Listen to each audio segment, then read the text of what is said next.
Paris.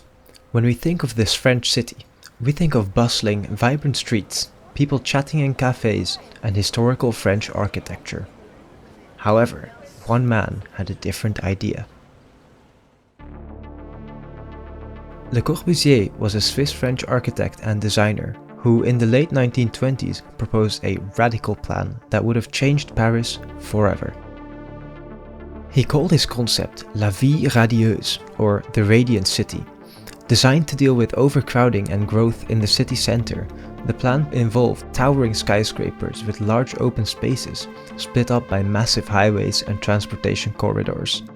It was Le Corbusier's idea of utopia, and behind this image lies a powerful concept of what he considered the ideal city. Spatially, Corbusier had a very concrete and applicable vision for his radiant city. There would be large, fully standardized skyscrapers housing all the different functions of the city, spaced apart by large open green areas. This way, the density of the city could be increased, while also adding a lot of green space. Due to the high density, large central transportation corridors would provide an efficient means of movement for the citizens. The recurring theme behind all of these ideas is the separation of functions in a city, a concept Le Corbusier was a big fan of. However, behind these physical, spatial elements also lies a deeper philosophy for the organizational and social systems of a city. Corbusier saw before him an extremely hierarchical and strictly governed society, the organization of which he actually worked out on paper in advance. The plan was efficient, structured and organized, and above all, revolutionary at the time. However, it should come as no surprise that it received a lot of criticism. Architects and other professionals complained that the plan was completely lacking the human scale and environment, and that these huge concrete towers surrounded by empty space would feel too disconnected from their surroundings. Famous historian and sociologist Louis Mumford even referred to it as buildings in a parking lot. Now surely, no one would want to build that, right?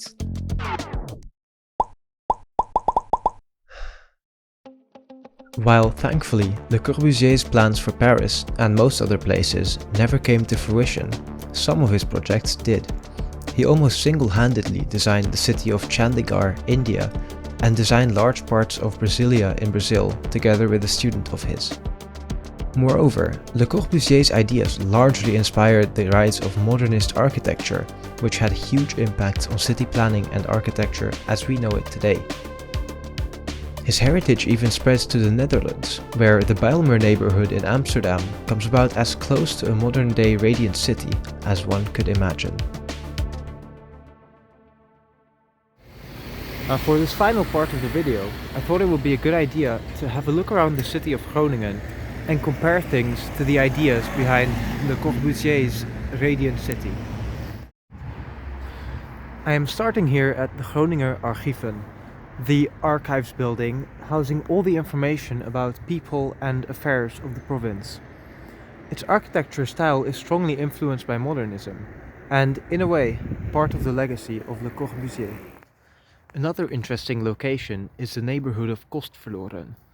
While these buildings are a far cry from the skyscrapers imagined in the Radiant City plan, these big green open spaces reminded me of the plan. And I have to say, it actually looks quite nice. Our little tour concludes here at the main square in the city center of Groningen. And coming here now just makes me think, what would this place look like if we really did adopt Le Corbusier's idea of the radiant city? Personally, I'm quite glad we didn't. Imagining what this place would look like if we did, it's frankly quite unnerving.